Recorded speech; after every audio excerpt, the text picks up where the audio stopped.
Hello world, Stephen Michael Zach here at NAB, and I'm here with Eliot at the Lightcraft booth, actually the Asun booth, and today we are talking about JETSET. This is the phone app that you'll be able to track and do all sorts of 3D goodness. Let's go ahead and talk about it. Why don't you give us a little bit of an overview on JETSET? So have you heard much about Lightcraft? I have heard a lot of it, so I've been researching it because I'm interested. I'm actually building a green screen studio myself. So. Oh, well, perfect. You have come to the right place, and we actually have all the people around here that you are going to want to talk to. We have kind of a funny background. So Lightcraft, I originally started in robotics, and so I originally designed the original iRobot Roomba.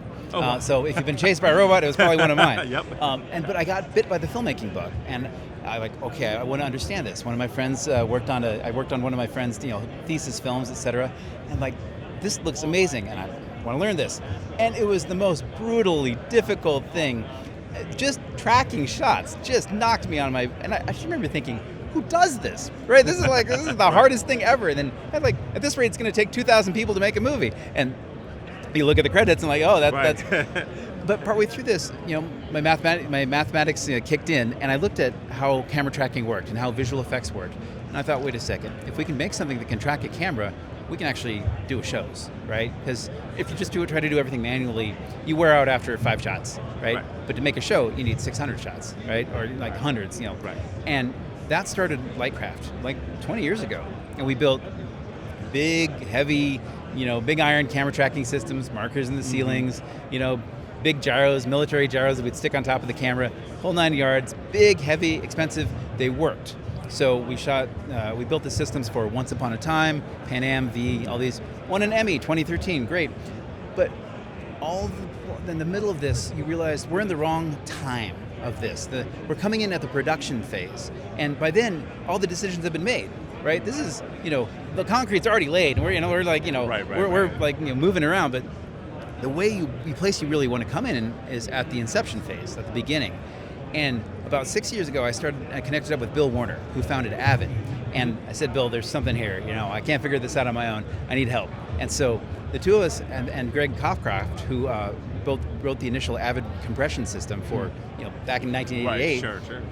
30 frames a second of video on a Mac 2, before JPEG, Right. And he's our CTO, so he's writing the code for this. And so we started working this out and figuring out how you do this. And we realized, wait a second, the phones can track. Mm-hmm. And so one of the fundamental realizations we made was, wait a second, we're experimenting with the first iPhone tracking systems. And the first ones weren't so good. Somewhere around the iPhone 11, 12 Pro with the LiDAR, the tracking started to really work. Right. And I went, it's not as good as our custom-built, one-off machine, tens of thousands of dollars trackers, markers in the ceiling, but it's really close. And so we went, okay, this is it. This is what we're doing. And so we started building JETSET. And we basically, the crazy thing about this is that it's a single tool that I think we're going to be able to use in the beginning, the onset, or the conceptual phase of filmmaking, just as much as you use it for the production phase. And the conceptual phase, people don't think about it that much, but that's where you figure it out, right? And so this is, and I can show you this. This is a Gaussian splat running in the phone. And this was from a project we were working on with Roberto Schaefer, ASC. And he was working on, and he shot The Kite Runner, he shot Quantum of Solace, major projects. And he was working on a short film set in Italy. And he was also coincidentally teaching a class on technology and the future of cinematography upstairs here. So I'm going to head over there in a bit. But I said, wait a second, there's something new here, right? So with the Gaussian splats, they basically let us compress part of a city into the phone. It's like 3D JPEG. And a company called XGrids is making this wonderful scanner called a K1, a Lixil Kitty. Yep. Amazing scanner. It's about the size of a fat version of that microphone. Yeah. And we said, okay, here we go. So we put him on a plane to Italy, and Roberto flew out to the locations, walked around, scanned them, just because it scans in real time while you walk around, and captured these locations. And that's not just a 2D image, that's a full 3D view. So we could walk. Should we walk? Yeah. We can walk through this part of the city, and people are chattering a bit because it's AI mats. We are using AI to extract people when there's no green screen available. But as you see, we're just walking through this entire world. You just happen to be on the show floor at NAB, but we can just keep walking, and everything stays matched in perspective. as we walk through, is the galaxy splat is covering some large chunk of this entire, this kind of plaza in Rome. So we said, wow, this is going to be wild, because you can actually just, the first phase of our project, you just send someone out with a scanner and capture the different locations, and then they're in your phone, and you can bring them back. And you can test shoot your entire project in your living room and see whether you've got something before you commit to production. And we said, well, that seems like, who's going to do that? Well, we have an existence proof. And the existence proof is a show called Vikings, done with director Harold Zwart. And Harold is a major Hollywood director. He directed the modern Pink Panther, directed One Night at McCool's, many other shows. And he was interested in doing an animation project. I'll walk over because I've got the video.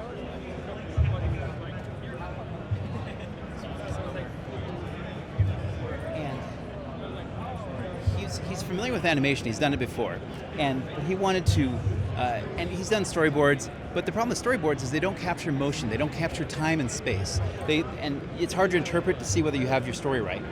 Like, and a seasoned animator can look at it, but very few other people can look at storyboards and figure them out. And they take forever. So we said, wait a second. I'm a live action director. I've been doing this for 30 years. How do I use my live action expertise to help me make this movie? And so we tasked his CG team, because it's a 3D animated movie. All right, go find it. There's got to be a tool out there that's going to do this. And the team's really good. The company is Gimpville out of Norway, and they've worked on a lot of big stuff.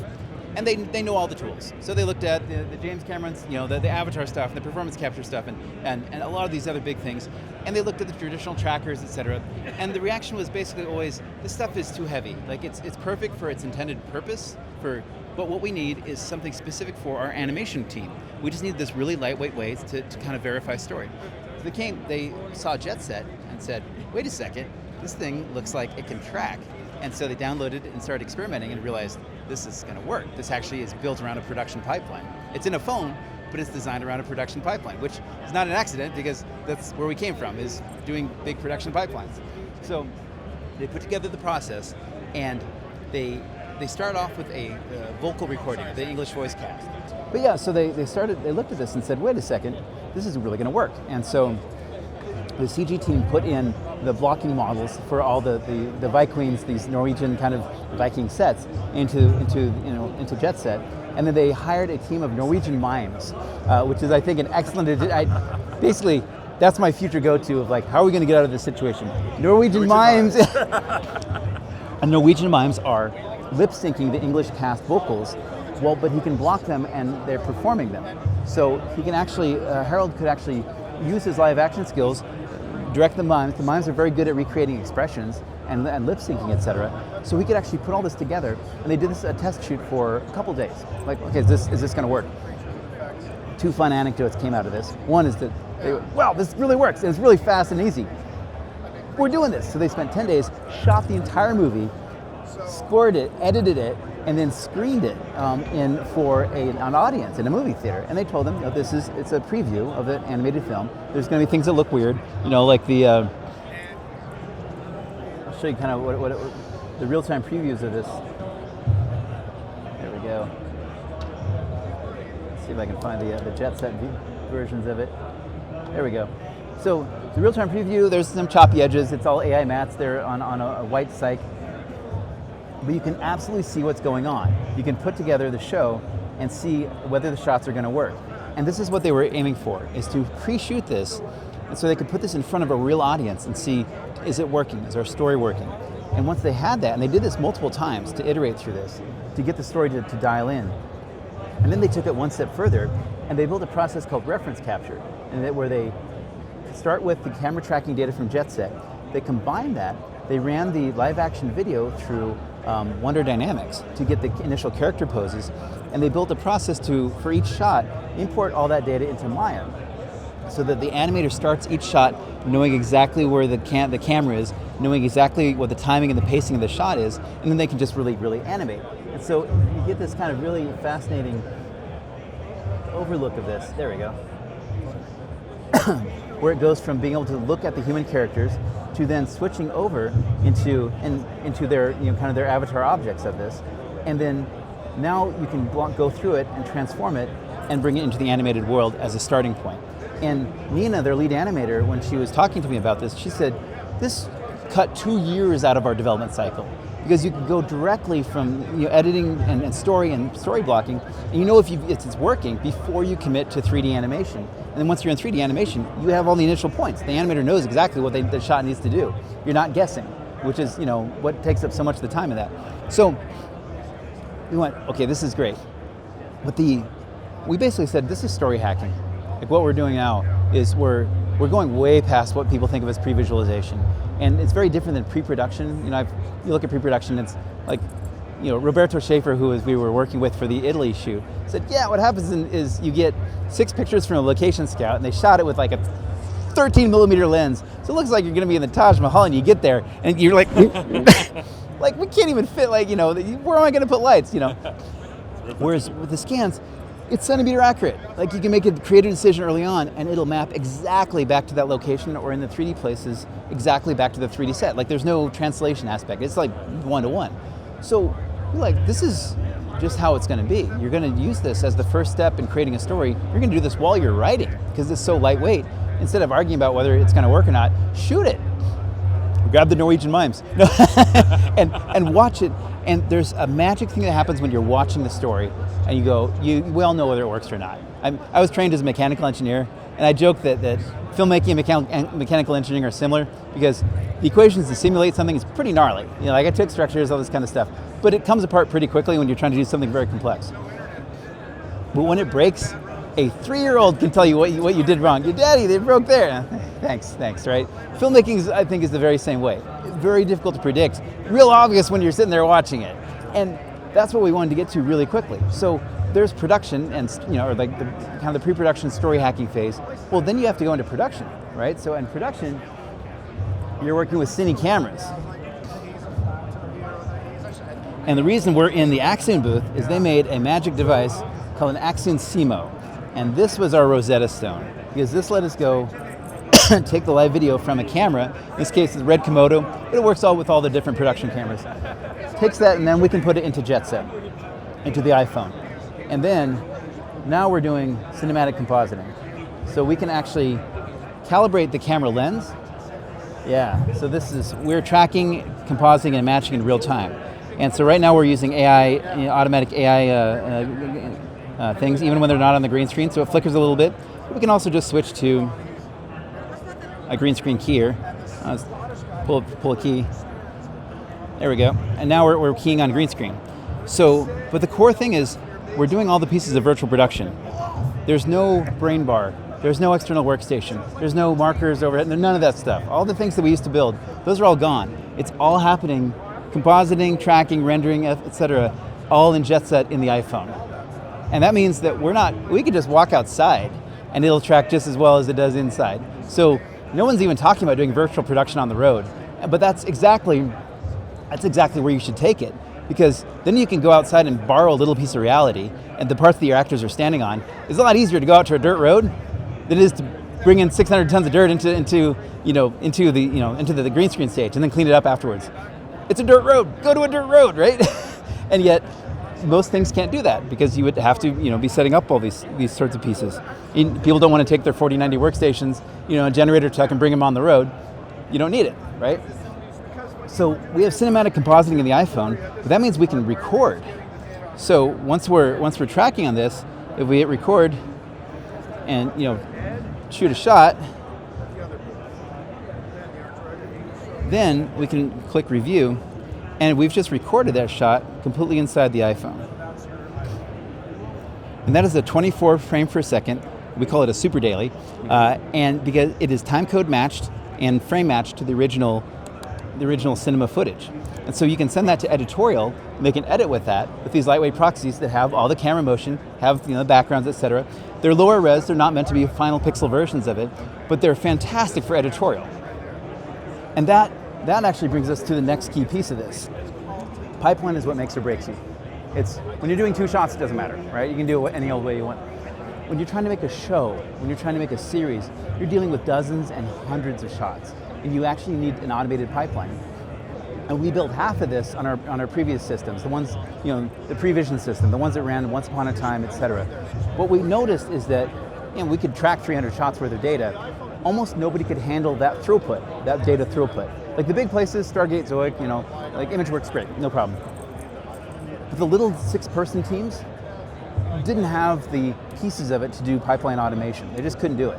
And so this time around we said, we're just going to solve that. So JETSET is half of it. The other half of our pipeline is called AutoShot, and it automates the production tracking data to go into post-production. So, and what's amazing is when you automate those pieces, then people start creating.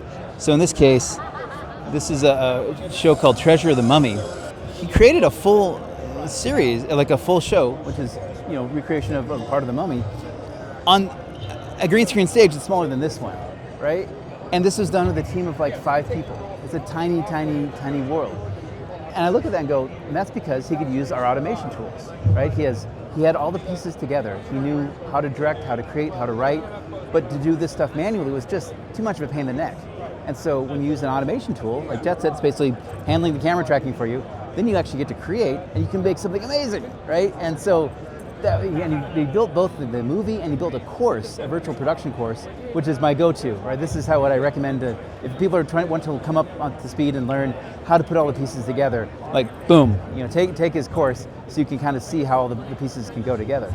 So it's really fun to see, the creators create. Alden Peters did a whole series of these in his kind of Friends of Sophia universe, and with JETSET, and he also had done pieces where he had done traditional work on this, and the traditional doing a visual effects shoot with locked off cameras and post compositing everything, and it took like 2 years to track all the shots, etc.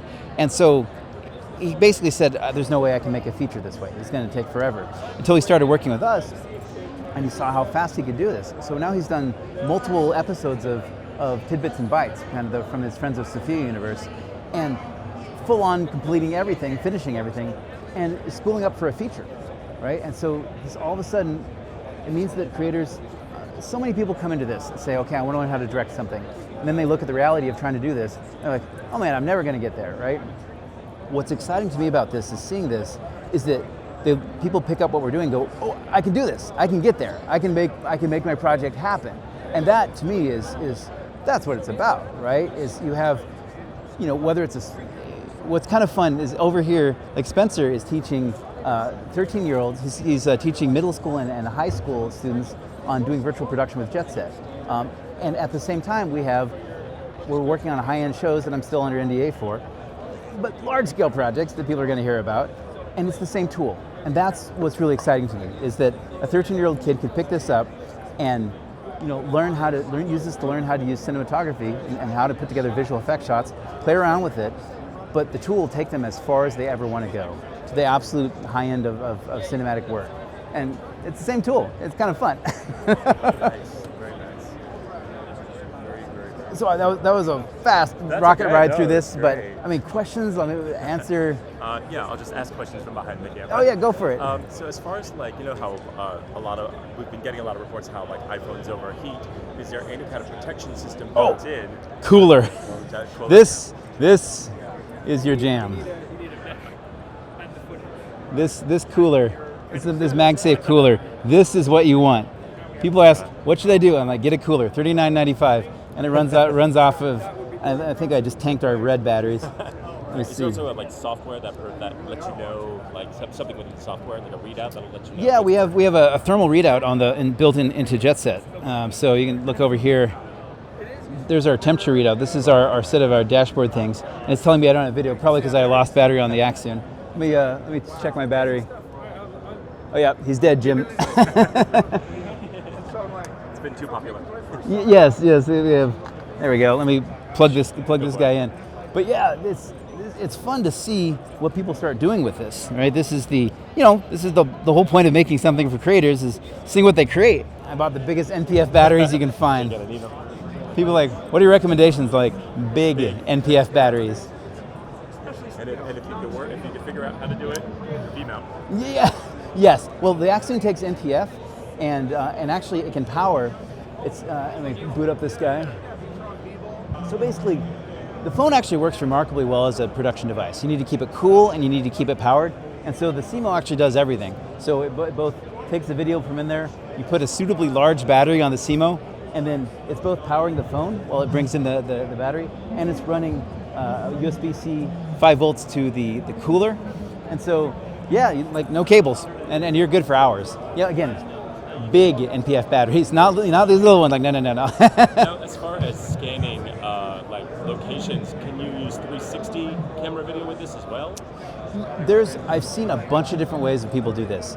So you saw the Gaussian splats we were doing. That was captured with an X-Grid scanner. There's a fellow named Olli Hutunen over in Finland, I think, who is using 360 cameras, or either that or very wide GoPros, and generating Gaussian splats from those. And that's remarkable as well. So you can absolutely do it.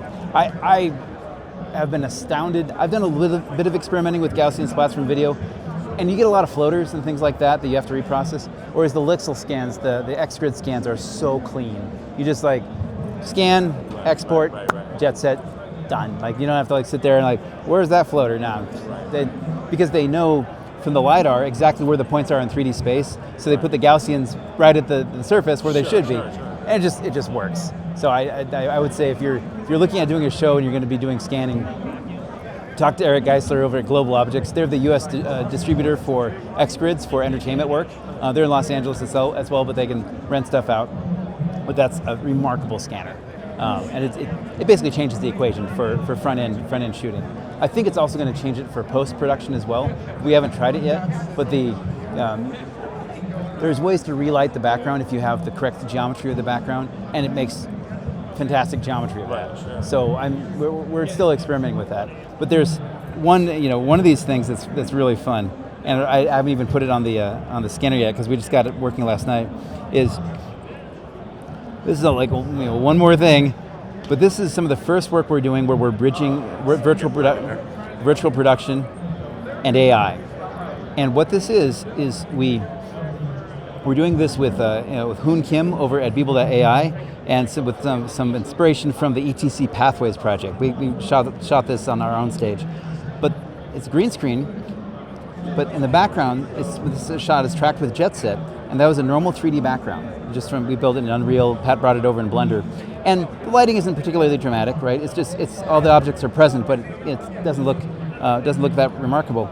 And then I told JETSET to re-render a clean plate background and add in the atmospherics, like the shafts of light, this kind of stuff. And then we comped it back together with AI relighting with Beeble.ai. And all of a sudden, now we're starting to get something where the pieces start to come together. We're using each part for what it's good at. 3D virtual production lets us use a real camera, a real human being, real optics, etc., and to shoot the shot, to like direct the shot. And the 3D aspects of it constrain the background. So we're telling the AI exactly what framing we're using, exactly how we move the camera, and that way we can composite back together and create a finished whole. And we've been experimenting and looking for the right bridge between like what we do and AI. I think there's going to be multiple bridges. That's the first one.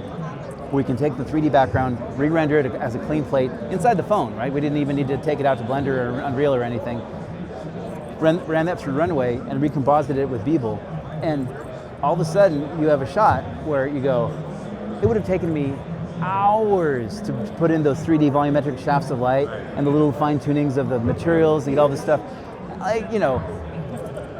and yet sitting there prompting AI is very, very hard. We've all done this. This gives us both. We get to do virtual production with real cameras, real optics, real actors, directors, lighting, all that kind of stuff. And we use the 3D for what it's good for, and we use the AI for what it's really good for. So it's a combination, and that's a little work in progress, but kind of a little peek of the future that we think is going to be, there's a lot of game changers going on, but we think this is the first of its kind. The core JETSET tool of being able to go from on-set, or like from the previs process, story hacking, figure out your show, take it on-set, data capture, all the way into post-production with super dailies and an automated pipeline. And then, we can run oximetry too if you want to do live to tape, right? There's this entire process of things that's possible. It just kind of depends on what the creators are going to want to do. Are you about to tank an SSD? No, we're good. Alrighty, well, thank you so much for taking the time to talk to me. I really appreciate it. I'm really fascinated by this technology. I'm Stephen Michael Zach, and this is new to me.